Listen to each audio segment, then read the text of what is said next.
Okay, first thing first, look what I got. This is Santa Maria Novella. I have always wanted to try their perfumes, but I was a little skeptical because I've heard that the longevity on these are not the best, but it's not about the longevity all the time. So I just decided to get it, and yeah, it's a little treatment for myself, and I love the packaging. Just packaging. Just look at that. Look at this beauty. That looks amazing. Okay, and this is just work of art. And I've heard that it says this perfumery is from Italy, and they've been making perfumes for 800 years. So this perfume is 800 years old. So yeah, can we just appreciate the packaging? It looks so good. Oh, that smells angelic. I think a lot of people are learning languages in a wrong way. So a lot of people believe that you need to learn language for fun, for hobby, for culture, for travel. I agree, but at the same time, I do not think that learning language should be something random. You have to have a strategy before learning a language. So in this video, I would like to talk about how each language I learned changed my life so far, and it helped me better me economically, culturally, or helped to improve my social life. Okay, a little bit of backstory. I am from a Middle Asian country that is called Uzbekistan, and 80 to 90% people speak Russian fluently. It's a big part of our life. We grew up speaking Russian, but it doesn't mean that we do not have to learn Russian grammar. If you ever heard that, Russian language is one of the hardest languages in the world. So we take our time to learn the Russian grammar from the university, school, or kindergarten, or we even go to the special places where they teach us Russian grammar. And the next language that came to my life around my 20s was English, apologies. And yeah, I didn't have anything related with English, honestly. I started learning English because everyone was learning. It was like everyone was obsessed with English. So I just started learning without any reason. And after that, I decided to move to Korea. And as you can guess, once I landed to Korea, so I thought that everyone would speak in English. No, I was so wrong. And from that moment, I realized that everyone speak Korean here. I mean, like, Koreans speak English, but the problem is you have to know the Korean because the system is in Korean. People are more comfortable speaking Korean. So at that moment, I realized it immediately. I was like, I have to learn Korean. So as you can see that my being bilingual in four languages came up from the long history. So I didn't just like woke up learning four languages. So when I first came to Korea, everything was in Korea, as I mentioned it before, like system, people, everything. So luckily my studies, they were in English. So my studies at the university helped me a lot because my friends were English speaking people, and my teachers and all the studies, they were in English.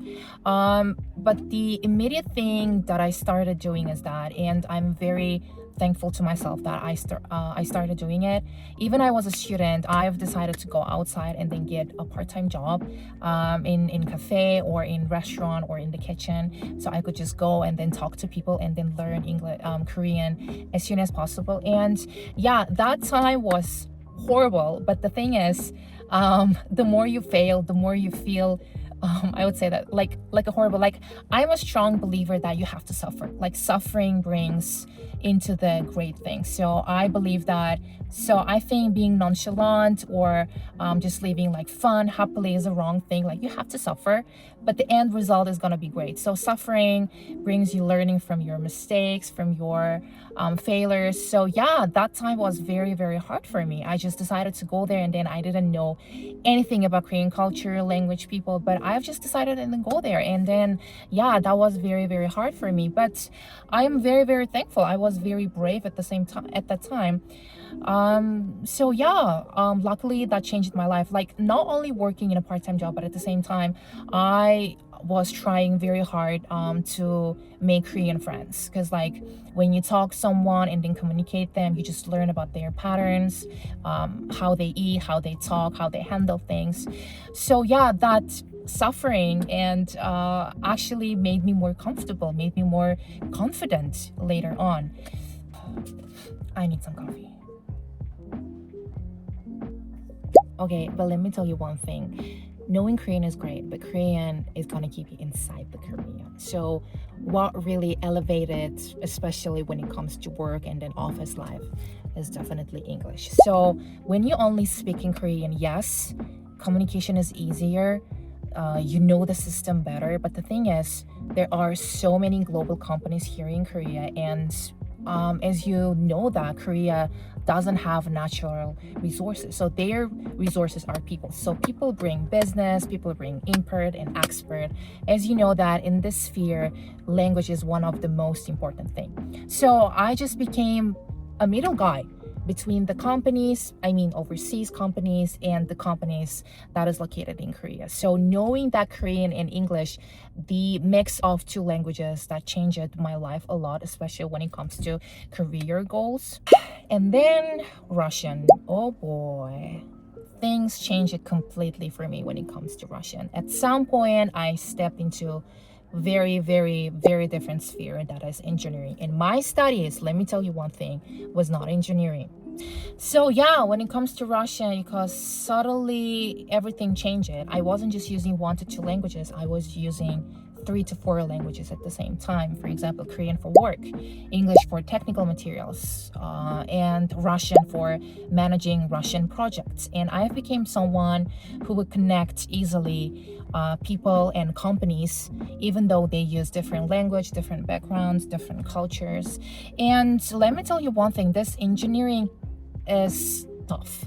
It's very challenging. I mean, I thought that I knew English, but when it comes to engineering English, it's just like I think it's just alien language. I was just like so frustrated by that. So yeah, I mean, yeah, it's fine. There's a struggle every day. There's a failure, there's a challenge, and I'm very thankful for that. And I think I'm very privileged that I have such a chance to talk, speak, and communicate with people in 4 languages. Sometimes I think if I could speak one language, my life would look completely different. Yeah, I could still live here, but I wouldn't have the same confidence and independence, I believe, because it's not about only knowing the language, it's about the using each language with the right strategy. And it's very important that you choose what changes your life in the future. So you should not be, so I believe that you should not be choosing something for fun or something randomly. It should be with a strategy for sure. And when it comes to languages, Korean helped me survive here, English helped me grow, and Russian elevated my work and my career a lot. And again, this is 100% my experience, this is 100% my thinking, my bias. So if your experience is different, it's totally fine. We don't know each other. We're living very, very different life. But I think that a lot of people make mistake when they stop learning languages. For example, a lot of people believe that learning one language would be enough. Maybe it's enough. Maybe it was enough for your life. But for me, what I have experienced is that if you want to learn language, you have to have a strategy. You have to have intention. So why you're learning this, how it's going to change your life, how it's going to affect your life. Yes, you can learn the language to watch K-drama or Japanese animation. So for example, I love animation. I used to watch a lot of anime, and I wanted to learn Japanese so bad, only for the anime. Yes, there should be a fun. Life is very boring, life is hard, life is struggle. You have to have fun in your life. But Japanese is not an easy language. So I was very obsessed with the Japanese language. And then I started making a strategy, and that end result of the strategy was zero. I wasn't gaining anything. I was just like having a fun all the time. So if I knew Japanese, that would be great. I could watch Japanese animation without any subtitles. That would be great. But still, it wouldn't add something valuable to my economical state or to my social life. Maybe it would change my social life. I'm not sure about that.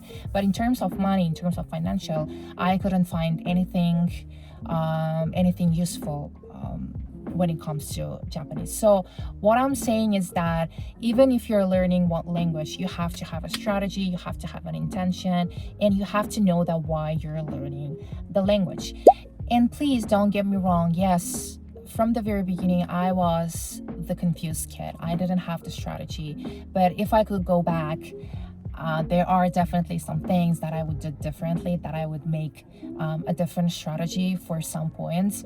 But I think from the very, very beginning, especially when I moved to Korea, I started seeing the patterns when it comes to language. So even though I didn't have the clear strategy or clear the intention, I knew that building a layer of languages was very important. And looking back, I knew that everything had a connection, and at some point, at many points, I made the right decision. So yeah, thank you so much for watching the video. If there are any topics that is related to Korea or other things, please let me know in the comment section. I would be very, very, very happy to get your feedbacks. Please let me know.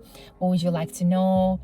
Yeah, and thank you so much for your time. Thank you so much for watching the video, and I see you in the next videos. Bye.